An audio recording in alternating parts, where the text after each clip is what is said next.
emhlabeni womkhwanazi ngesizathu sokuthi kuye kwaba namanje futhi ngisaphinde ngiyasho ngithi ngiyakukhuza Nhlanhla Mkhwanazi,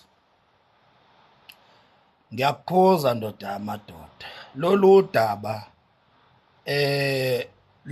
labakhwanazi kanye namancube ulungena nge-wrong approach.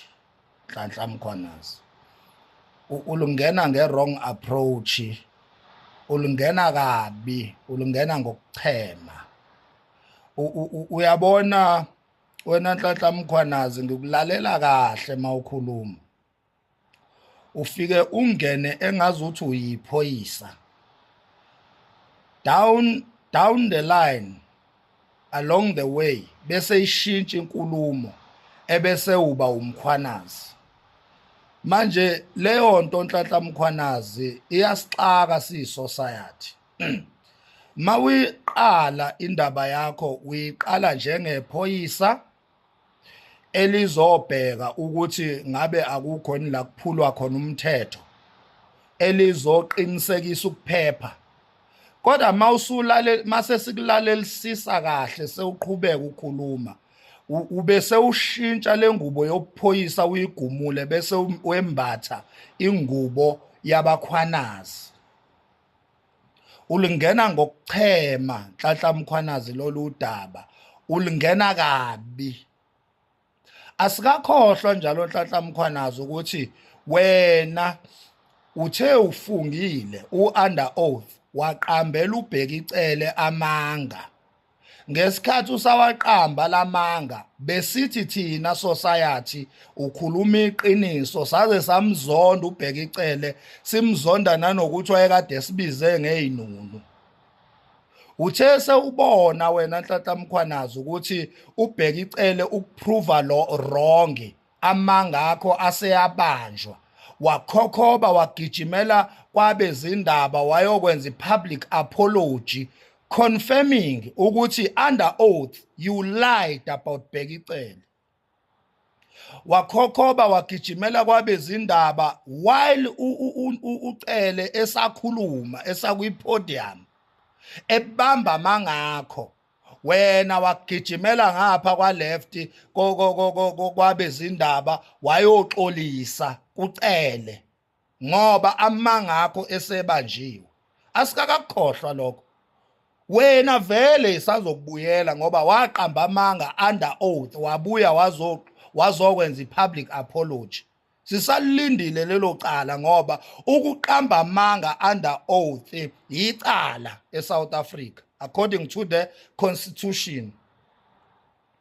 Namhlanje nalo udaba olubucayi lomhlaba phakathi kwabakhwanazi namancube.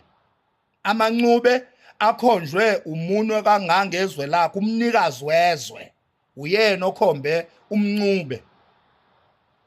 Esikhundleni sokuthi wena Mkhwanazi uqhamuke uzoqondisa igwegwe, uzobheka ngapha ubheke ngapha, ulumbanise ubheke ukuthi obani abenza obani mhlambe engathi bayashayisa, uzama ukubuyela back eNdlunkulu ngoba uyasho ukuthi isilo sakufonela. Engabe wena uqoqa ubufakazi bokuthi yini eyenzakalayo phakathi kwalezi izwe zombili ebese uhambisa ireport kuyisilo, wena ungena uyachema lana uzothi inkosi umkhwanazi umhlaba wabakhwanazi. What about umunwe wesilo okhombe uncube?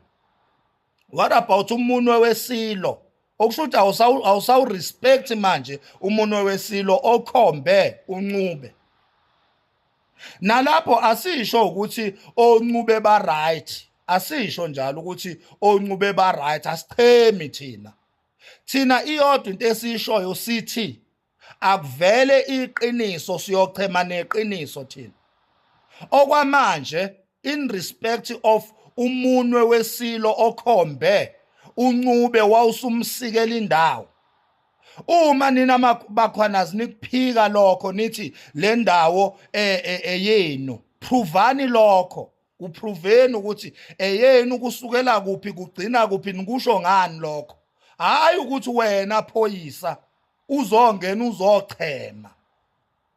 Ufuna ukusebenzisa ama-state resources ukuthi ulwe izimpi zakhe ey'personali zokuthi wena umkhwanazi. Leyo nto sithuli siyibhekile siyi-society.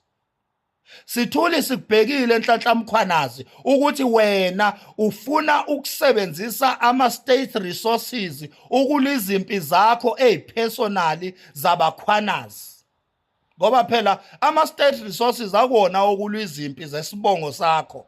Cha, awokusiza umphakathi. Manje wena ususebenzisa ama-powers nama-resources estate omphakathi ukuthi ulwe izimpi zakho zesibongo sakho esipersonal.